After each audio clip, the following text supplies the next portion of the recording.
Assalamualaikum warahmatullahi wabarakatuh. Kembali lagi dengan saya di channel Babat Nusantara. Kali ini saya akan membawakan cerita tentang putra-putra pemecutan. Sejarah Puri Kedaton Kesiman. Pada zaman pemerintahan Dalem Sri Kresna Kepakisan tahun 1350 dari Kerajaan Gelgel, maka salah satu patih beliau yang bernama Ki Rarya Wangbang Pinatih Mantra atau Arya Demung. Wangbang Pinatih mendirikan Puri Kertalangu yang berlokasi sekarang di kantor Bapeda.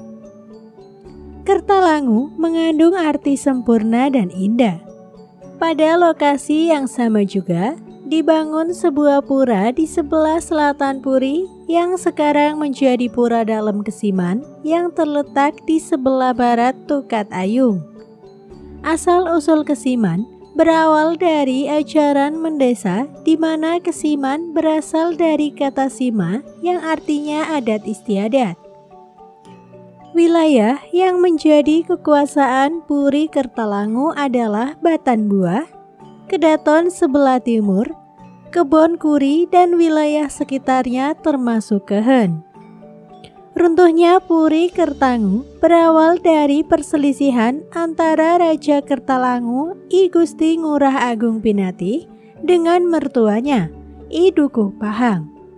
Dalam perselisihannya, Raja Kertalangu tidak percaya bahwa I Dukuh Pahang apabila nantinya meninggal tidak dengan jalan moksa, sehingga Raja Kertalangu mengatakan kalau itu benar terjadi, maka beliau tidak akan menjadi raja lagi di Puri Kertalangu. Karena ucapannya tersebut, I Dukuh Pahang merasa tersinggung dan mengeluarkan kata-kata, "Dumadak I Ratu Kakawonang untuk semut, agelis Ratu Kesah saking Panegara Badung, karebut dening semut. Semoga raja diserang oleh semut dan segera meninggalkan wilayah Badung."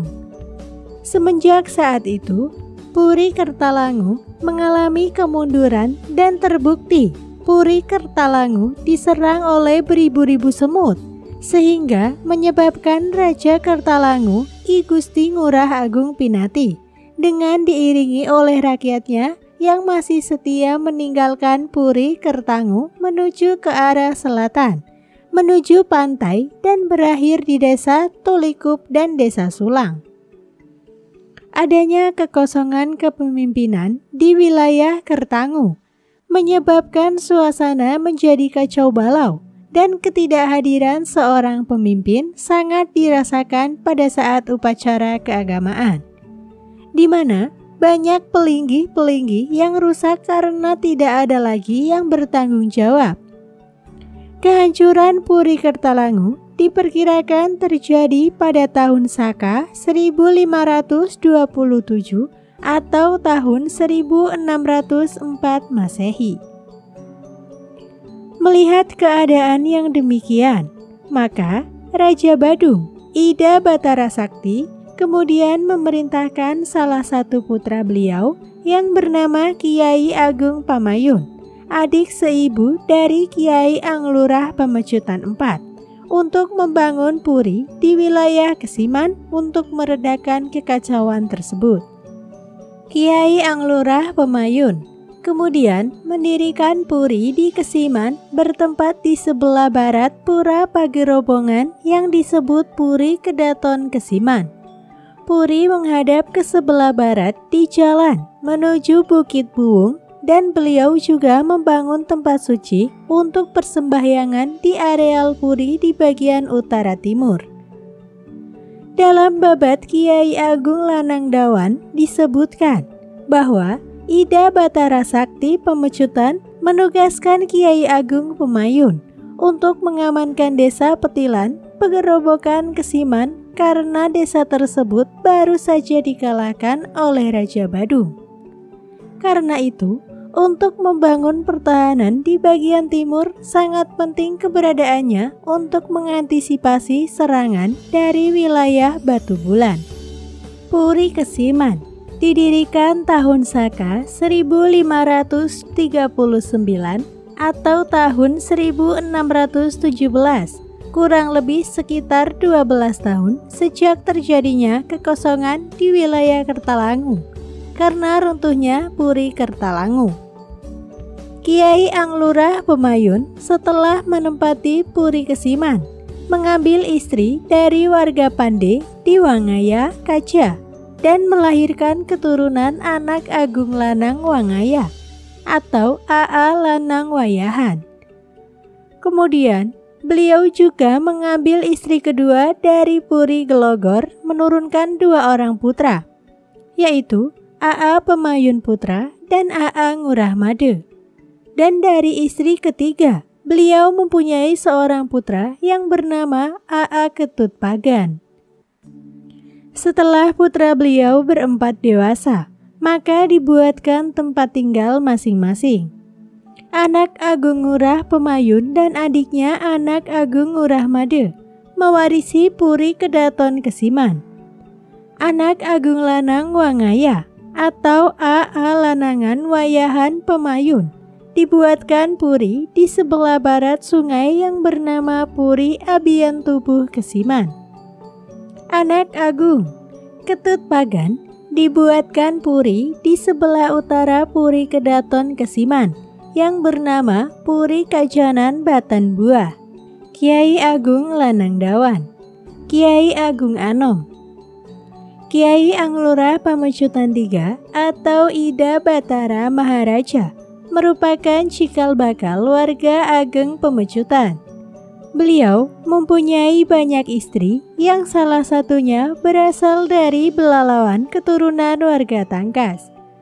Dari istri tersebut, beliau mempunyai 2 orang putra yaitu Kiai Agung Anom atau Kiai Agung Lanang Dawan, Cero Dawan Tegal, dan Kiai Lanang Taen Siat, Cero Taen Siat.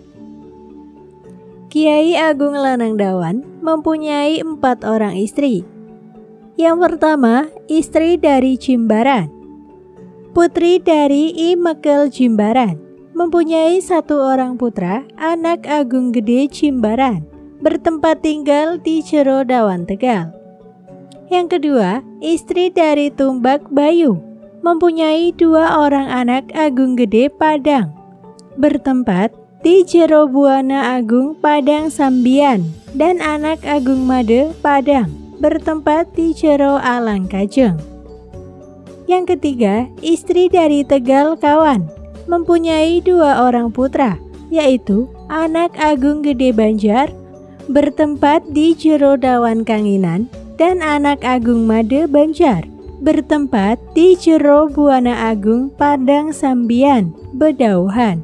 Dan yang terakhir, Ni Gusti Ayu Suci, putri Raja Mengwi, mempunyai 1 orang putra, yaitu Kiai Gede Dawan, meninggal sebelum menginjak dewasa. Setelah putra-putranya membuat jero masing-masing, maka diberikan pula Raja Brana dan Tanah Tegalan untuk menjamin kehidupan jero serta untuk melaksanakan piodalan tiap 6 bulan sekali. Kiai Agung Anom mendapat sebutan Kiai Agung Lanang Dawan. Terlahir dengan nama Kiai Agung Anom, beliau mempunyai peranan yang sangat besar bagi sejarah Puri Agung Pemecutan.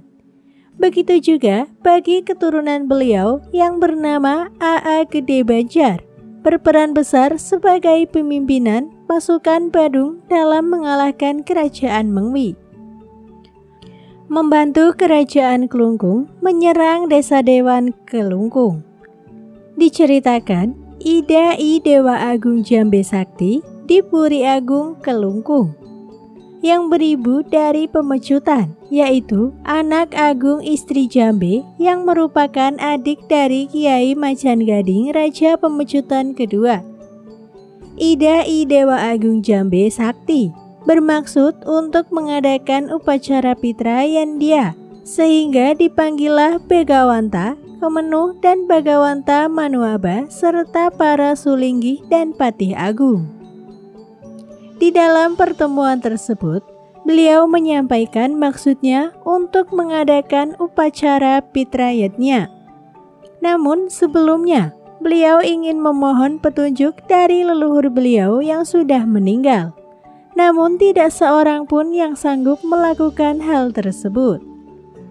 Setelah berjalan beberapa bulan lamanya, Idai Dewa Agung Jambe Sakti termenung memikirkan siapa gerangan yang dapat melaksanakan tugas tersebut. Beliau teringat akan cerita orang-orang di tepi Siring Tabanan tentang kesaktian Ida Pranda Sakti Ender, keturunan Brahmana Kaniten, yang selalu mengembara ke seluruh daerah Bali, sehingga tidak mempunyai tempat tinggal yang tetap. Maka dikirimlah utusan ke seluruh penjuru Bali untuk mencari keberadaan Ida Pranda Sakti Ender. Setelah berselang beberapa lama, maka utusan yang dikirim ke Badung menemukan Ida Pranda Sakti Ender sedang memuput upacara manusia yatnya di desa Sida Karya Sasetan. Para utusan kemudian menyampaikan maksud dan tujuannya menemui Ida Pranda Sakti Ender atas perintah dari Idai Dewa Agung Jambe Sakti. Setelah mendengar penjelasan utusan tersebut, beliau menyanggupi dan meminta diantar ke Puri Kelengkung. Setelah sampai di Puri Kelengkung, Ida Pranda Sakti Ender diterima langsung oleh Idai Dewa Agung Jambe Sakti dan menyampaikan perihal upacara Pitrayatnya yang akan dilaksanakan tersebut. Segala persiapan telah dilaksanakan dan setelah semuanya siap, mulailah Ida Pranda Sakti Ender melaksanakan puja wali. Pada waktu itu, Ida Pranda mengadakan puja layang-layang yang tergantung di penjor Sunari bergerak-gerak seperti bersuara manusia. Idai Dewa Agung Jambe Sakti kemudian bercakap-cakap dengan leluhurnya melalui layang-layang tersebut. Demikianlah karena kesaktian dari Ida Pranda Sakti Ender, maka apa yang menjadi keinginan dari Idai Dewa Agung Jambe Sakti akhirnya dapat terwujud, dan sebagai rasa terima kasih, Ida Pranda Sakti Ender kemudian diangkat sebagai Bagawanta Kerajaan Kelungkung. Brahmana Kemenuh yang merasa tersisih memilih meninggalkan Kelungkung menuju desa dan bukit. Namun dalam perjalanan beliau bertemu dengan Ki Barak Panji Sakti. Dalam pertemuan tersebut, Ki Barak Panji Sakti menawarkan kepada Brahmana Kemenuh untuk menetap di desa Panji. Sedangkan Brahmana Manuaba juga meninggalkan Kelungkung menuju desa Dawan dan membuat peseraman di Bukit Aba. Karena merasa tersisih dan kehilangan kepercayaan dari kerajaan Kelungkung, timbullah rasa kecewa dan sakit hati dari Brahmana Manuaba. Beliau mulai mengabaikan semua perintah Raja Kelungkung. Idai Dewa Agung Jambe Sakti mendapat laporan tentang pembangkangan Brahmana Manuaba, kemudian memutuskan untuk menghukum Brahmana Manuaba. Namun, tidak seorang pun utusan yang berhasil mendekat ke desa Dawan. Karena baru saja utusan menginjak perbatasan Dawan, mereka sudah dihadang oleh ribuan tabuhan sirah atau tawon. Karena beliau mempunyai senjata yang sangat ampuh, yaitu sebagai tongkat sakti dan sebuah kulkul yang berisi di rumah tawon.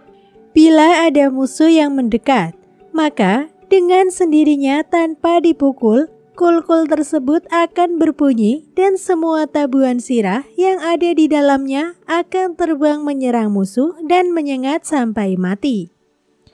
Setelah mendapat laporan tersebut, Idai Dewa Agung Jambe Sakti menjadi sangat marah dan memerintahkan pasukan kerajaan Kelungkung untuk menggempur desa Dawan dari segala arah. Pasukan Kelungkung kemudian disambut oleh ribuan tabuhan sirah dan korban dari pihak Kelungkung sangat banyak, sehingga sisanya memilih mengundurkan diri kembali ke Kelungkung. Ida, Dewa Agung Jambe Sakti, sangat kesal menyaksikan kekalahan yang dialami Laskar Kelungkung dan memikirkan cara lain untuk mengalihkan Brahmana Manuaba. Pada suatu hari, beliau mendapat firasat bahwa yang dapat mengalahkan Brahmana Manuaba adalah kerajaan Badung. Maka dikirimlah utusan untuk menghadap Raja Badung Ida Batara Maharaja Sakti di Puri Agung Pemecutan. Setelah menghadap utusan, kemudian menyampaikan maksud dan tujuannya diutus oleh Ida Dewa Agung Jambe Sakti untuk meminta bantuan untuk mengalahkan Brahmana Manuaba yang bermukim di Desa Dewan. Ida Batara Maharaja Sakti minta waktu beberapa hari untuk mempertimbangkan hal tersebut, karena hal tersebut akan dibicarakan terlebih dahulu dengan putra-putra beliau. Dalam rapat yang diadakan dengan pembesar Puri Pemecutan dan putra-putranya, beliau menyampaikan permohonan dari Kerajaan Kelungkung yang meminta bantuan dari Puri Pemecutan untuk mengalahkan Brahmana Manuaba di Desa Dawan. Dalam rapat tersebut, akhirnya diputuskan bahwa putra beliau yang bernama Kiai Agung Anom diberikan kepercayaan untuk melaksanakan tugas tersebut. Setelah adanya keputusan tersebut, utusan Kerajaan Kelungkung sangat gembira dan mohon pamit untuk menyampaikan kesediaan Puri Pemecutan membantu Kerajaan Kelungkung. Setelah mendapat kepercayaan dari ayahnya untuk melaksanakan tugas tersebut, Kiai Agung Anom mohon pamit untuk kembali ke Desa Nyitdah, Kediri, Tabanan, tempat pos pasukannya ditempatkan. Di Pura Gelegang, Desa Nyitdah, Kiai Agung Anom bertapa semedi mohon petunjuk dari Ida Sang Hyang Widi untuk mengalahkan Brahmana Manuaba di Desa Dawan.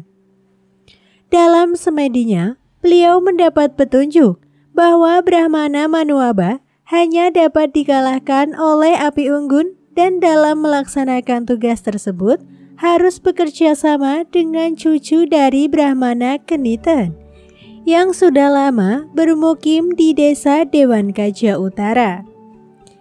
Kiai Agung Anom sangat gembira mendapat petunjuk tersebut dan segeralah dilakukan persiapan untuk menuju Desa Dawan. Setelah sampai di Desa Dawan, segeralah diatur strategi penyerangan dengan cucu Brahmana Keniten, yaitu penyerangan akan dilakukan tepat pada tengah hari dan dilarang melakukan penyerangan sebelum api unggun dinyalakan. Setelah melalui persiapan yang matang, maka mulailah penyerangan dari Dawan pada tengah hari. Api unggun dinyalakan oleh Brahmana Keniten di puncak Bukit Abah dan terlihat sangat jelas dari pos pertahanan Kiai Agung Anom dan memerintahkan pasukannya untuk menyerang Desa Dawan dari segala arah. Mendapat serangan yang mendadak tersebut, rakyat Desa Dawan sangat terkejut dan tidak sempat-sempat memberikan perlawanan, sedangkan senjata andalan Brahmana Manuaba berupa tongkat sakti dan tabuhan sirah tidak berfungsi karena api unggun yang dinyalakan telah membuat takut tabuhan sirah. Brahmana Manuaba akhirnya mengaku kalah dan menyerahkan seluruh Desa Dawan beserta rakyatnya kepada Kiai Agung Anom. Berita kemenangan pasukan Kiai Agung Anom akhirnya sampai ke hadapan Ida Dewa Agung Jambe Sakti. Dan sebagai rasa terima kasih, beliau mengundang seluruh Laskar Badung ke Puri Kelungkung. Ida Dewa Agung Jambe Sakti minta kepada Kiai Agung Anom untuk menetap di Desa Dawan dan akan diangkat sebagai kepala pemerintahan. Namun, beliau menolak hadiah tersebut. Untuk mengenang hal tersebut, Kiai Agung Anom memutuskan mengambil nama Desa Dawan sebagai namanya, sehingga mulai saat itu Kiai Agung Anom berganti nama menjadi Kiai Agung Lanang Dawan. Oleh karena tugas telah selesai, maka Kiai Agung Lanang Dawan mohon diri ke hadapan Idai Dewa Agung Jambe Sakti untuk kembali ke Puri Pemecutan. Dalam perjalanan pulang ke Puri Pemecutan, Kiai Agung Lanang Dawan ikut serta warga Brahmana Keniton, warga Brahmana Manuaba, dan warga Tangkas sebanyak 40 kakak. Sejarah nama Banjar untuk keturunan Kiai Lanang Dawan. Kerajaan Mengwi dan Kerajaan Tabanan adalah dua kerajaan besar di Bali, di mana masing-masing mempunyai wilayah kekuasaan yang sangat luas di Bali. Kedua kerajaan bertetangga tersebut saling berebut pengaruh untuk menjadi yang terkuat. Adanya persaingan tersebut menimbulkan permasalahan di mana Laskar Mengwi secara tiba-tiba mengadakan serangan ke wilayah Kediri yang merupakan wilayah kerajaan Tabanan. Adanya serangan tersebut menyebabkan rakyat Tabanan di desa Kediri meninggalkan wilayahnya dan diambil oleh rakyat Mengwi. Pusat pertahanan kerajaan Mengwi yaitu Desa Dadakan, karena dari sanalah serangan kerajaan Mengwi tersebut bermula. Sehingga sampai sekarang desa tersebut dinamakan Desa Dadakan. Untuk merebut kembali desa Kediri, Raja Tabanan minta bantuan kepada Kerajaan Pemecutan. Ida Batara Sakti selaku Anglurah atau Raja di Kerajaan Pemecutan kemudian memanggil salah satu putranya yaitu Kiai Agung Anom untuk ditugaskan untuk merebut kembali wilayah Kediri yang merupakan wilayah Kerajaan Tabanan. Keberangkatan Laskar Pemecutan tidak langsung menuju Desa Dadakan, tetapi membangun perkemahan di Desa Nyitdah Kediri. Dari sanalah Kiai Agung Anom mengatur siasat penyerbuan ke Desa Dadakan. Setelah persiapan tersebut dirasa sudah cukup dan kekuatan musuh sudah diketahui, maka Desa Dadakan kemudian diserang dari 3 penjuru. Sehingga pertempuran antara Laskar Pemecutan dan Laskar Mengwi tidak bisa lagi dihindarkan dan menimbulkan korban yang cukup banyak dari kedua belah pihak. Kiai Agung Anom yang langsung memimpin penyerbuan tersebut berhasil memukul mundur Laskar Mengwi di Desa Dadakan, sehingga akhirnya Laskar Mengwi terdesak dan mengundurkan diri ke Desa Mengwitani. Setelah wilayah Kediri berhasil direbut kembali, maka Kiai Agung Anom menarik kembali Laskar Pemecutan ke Desa Nyitdah Kediri. Sesudah berjalan beberapa tahun, Laskar Mengwi tidak berani kembali menyerang Desa Kediri. Maka rakyat Kediri membuat balai Banjar baru yang diberi nama Banjar Anyar sebagai peringatan tanda kemenangan pertempuran di Desa Anyar. Maka keturunan Kiai Agung Anom banyak yang memakai nama akhiran Banjar, seperti salah satu putra beliau, Anak Agung Gede Banjar dan Anak Agung Made Banjar di Jerobuana Agung Padang Sambian. Raja Tabanan menyambut gembira kemenangan Laskar Pemecutan tersebut dan menghadiahkan beliau 10 orang warga Tabanan dari warga Pasek dan warga Belayu yang kemudian oleh beliau dibawa ke Badung dan diberikan tempat tinggal di Banjar, Dukuh Anyar, Tegal, Denpasar. Pada waktu beliau tinggal di Desa Nyitdah, Kiai Agung Anom selalu bersemedi di Pura Gegelang sehingga di sana beliau mendapat kewibawaan dan kesaktian. Sehingga beliau sangat disegani oleh kawan maupun lawan.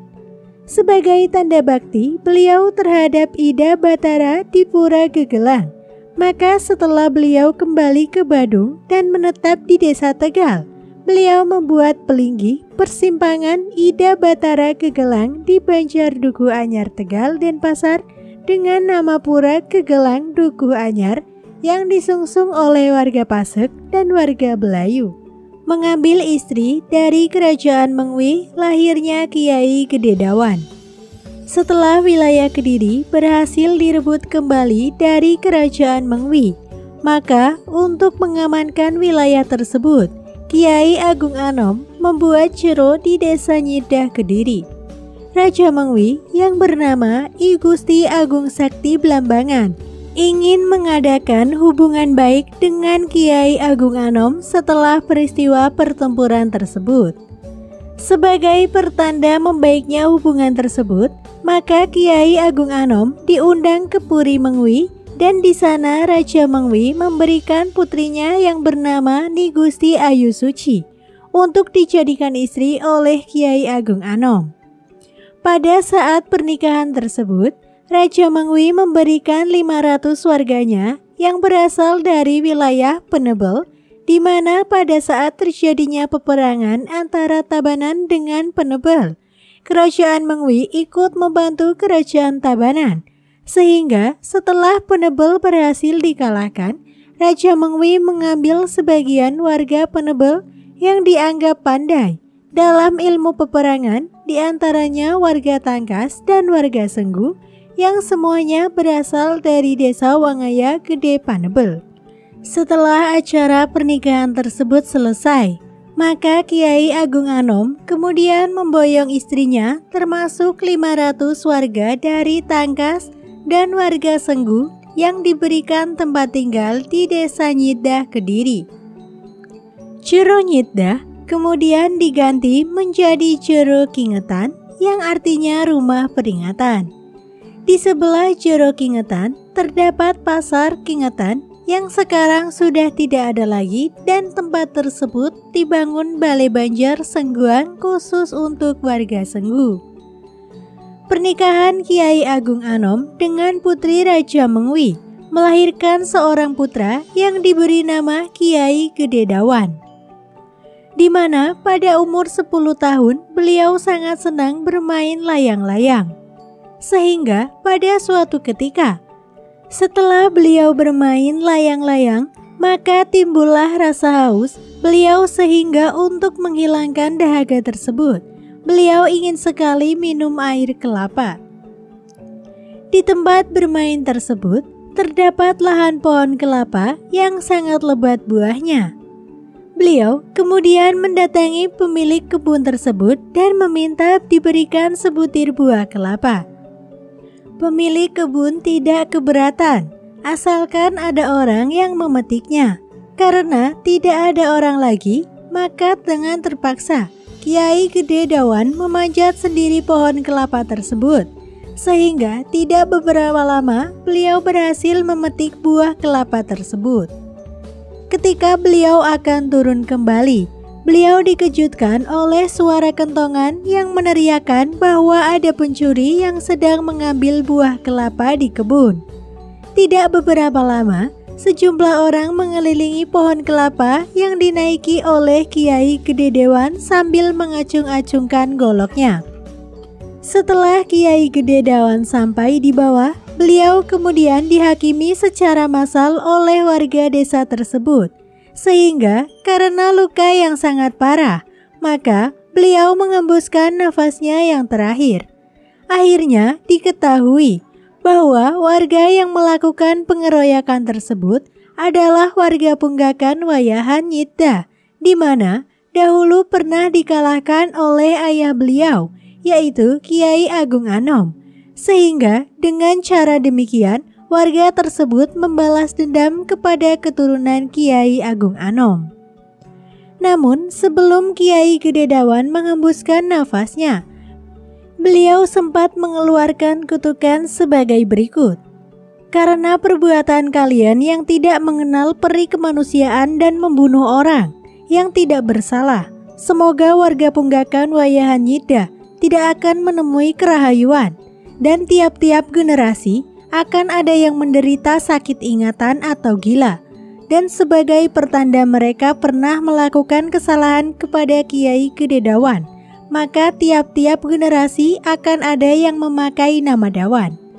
Kiai Gededawan juga meminta dibuatkan meru, di mana meru tersebut akan selalu disembah oleh warga Punggakan Wayahanyida, dan sebagai tanda peringatan di wilayah tersebut diberi nama Mengenang yang akhirnya sekarang berubah nama menjadi Mengening. Kiai Agung Anom sangat murung hatinya mendapatkan putra beliau telah tewas di tangan warga Punggakan Wayahanyida. Laskar Pemecutan di desa Nyida kemudian memberikan balasan yang setimpal untuk warga Punggakan Wayahanyida, sehingga banyak warga tersebut yang menjadi korban dan yang lainnya mohon pengampunan kepada Kiai Agung Anom. Ni Gusti Ayu Suci hanya mempunyai putra seorang, sehingga hati beliau sangat sedih atas meninggalnya putra kesayangan beliau itu. Sehingga karena tidak kuat menahan derita beliau sakit keras dan akhirnya meninggal dunia. Karena kenangan pahit tersebut, Kiai Agung Anom memutuskan pergi meninggalkan desa Nyida, di samping karena adanya tugas baru dari ayahanda beliau Ida Batara Sakti sebagai Raja Pemecutan yang memberikan tugas kepada Kiai Agung Anom untuk pergi ke desa Tegal Badung. Di desa Tegal Badung, pada saat itu telah terjadi kekosongan pimpinan di mana dengan runtuhnya kerajaan Tegeh Kori, wilayah tersebut menjadi sangat rawan karena sewaktu-waktu bisa terjadi pemberontakan oleh para pengikut setia Arya Tegeh Kori. Pada saat beliau ke desa Tegal, Kiai Agung Anom membawa pengikut sebanyak 50 orang, terdiri dari Tangkas dan warga Senggu. Warga Tangkas diberikan tempat tinggal di desa Padang Sembian, Wangaya dan desa Tegal, sedangkan warga Senggu diberikan tempat tinggal di Gelogor. Jero Kingetan lama-kelamaan berubah kembali menjadi Nyida, di mana bekas Jero Kiai Agung Anom diberikan kepada warga Senggu, dan di atas tempat tinggal Kiai Agung Anom sampai sekarang tidak ada yang berani membangun rumah karena tempat tersebut sangat angker. Adanya pura Gegelang di desa Nyida diserahkan pemeliharaannya pada warga Tangkas dan Senggu yang tersebar di desa Gegelang sampai Batu Gahing di Beraban. Pindah ke desa Tegal membuat pertahanan di desa Tegal. Jatuhnya Jero Tegeh Kuri Tegal dikisahkan Kiai Jambe Merik, putra tertua dari Kiai Jambepule Raja Pemecutan ke-1, ingin mempersunting Ni Gusti Ayu Tegeh yang merupakan putri dari I Gusti Made Tegeh di Jero Tegeh Kuri Tegal. Peminangan telah diterima dengan baik dan hari pengambilan pun telah disepakati oleh kedua belah pihak, yaitu 2 pekan lagi. Namun pada hari yang telah ditentukan, telah terjadi sesuatu yang tidak baik, di mana Ni Gusti Ayu Tegeh telah terlebih dahulu dikawinkan dengan Raja Mengwi. Kerajaan Mengwi pada saat itu merupakan kerajaan besar di Bali, di mana wilayah kekuasaannya sampai Jembrana sampai dengan wilayah Blambangan. Terbukti dengan Raja Jembrana adalah putra ketiga dari Raja Mengwi. Di sisi lainnya, Kiai Jambepule pada saat itu baru memulai kekuasaannya di Badung, sehingga belum mempunyai pengaruh yang kuat di wilayah tersebut. Sehingga I Gusti Made Tegeh memutuskan untuk memberikan putrinya kepada Raja Mengwi. Kiai Jambe Merik tentunya merasa terhina dengan permainan seperti ini, dan tidak ada pilihan lain selain memberikan pelajaran yang setimpal atas perbuatan I Gusti Made Tegeh. Pasukan Puri Alang Badung dan Puri Pemecutan kemudian dikerahkan untuk menyerang Puri Tegeh Kuri di Tegal, dan pertempuran tidak bisa dihindarkan. Dari pihak Jero Tegeh Kuri, banyak yang menjadi korban, sehingga I Gusti Made Tegeh memutuskan untuk meninggalkan Jero Tegeh Kuri ke arah timur menuju Gianyar. Setelah rombongan sampai di sebelah utara Batu Bulan, I Gusti Made Tegeh memutuskan untuk beristirahat dan membuat perkemahan. Dalam pelariannya, I Gusti Made Tegeh membawa serta pajenengan berupa keris dan diikuti oleh pajak 200 kakak. Setelah beberapa lamanya, rombongan I Gusti Made Tegeh berkemah di hutan yang lebat. I Gusti Made Tegeh kemudian datang menyerahkan diri ke Puri Batu Bulan, mohon perlindungan serta mengabdi.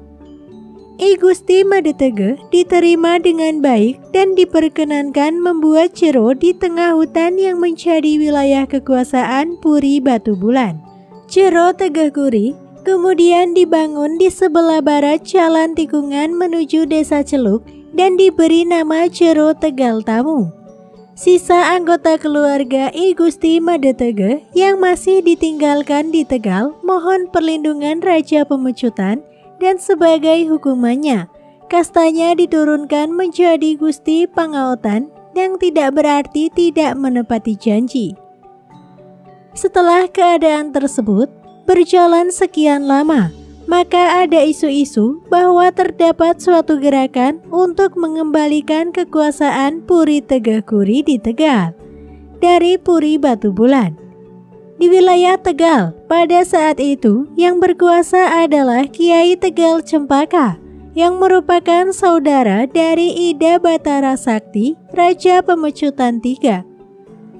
Kiai Tegal Cempaka merasa bahwa untuk membendung serangan dari pengikut setia Kiai Tegeh Kuri diperlukan seorang yang sangat tangguh dalam peperangan dan telah berpengalaman dalam menghadapi situasi seperti ini. Pilihan beliau jatuh kepada kemenakan beliau, yaitu Kiai Agung Lanang Dawan yang pada saat itu sedang bertugas di Desa Nyidah Kediri untuk membantu Kerajaan Tabanan atas perintah Ida Batara Sakti, Raja Pemecutan III. Setelah adanya persetujuan dari Ida Batara Sakti, maka Kiai Tegal Cempaka memutuskan pergi ke Desa Nyidah untuk menemui Kiai Agung Lanang Dawan.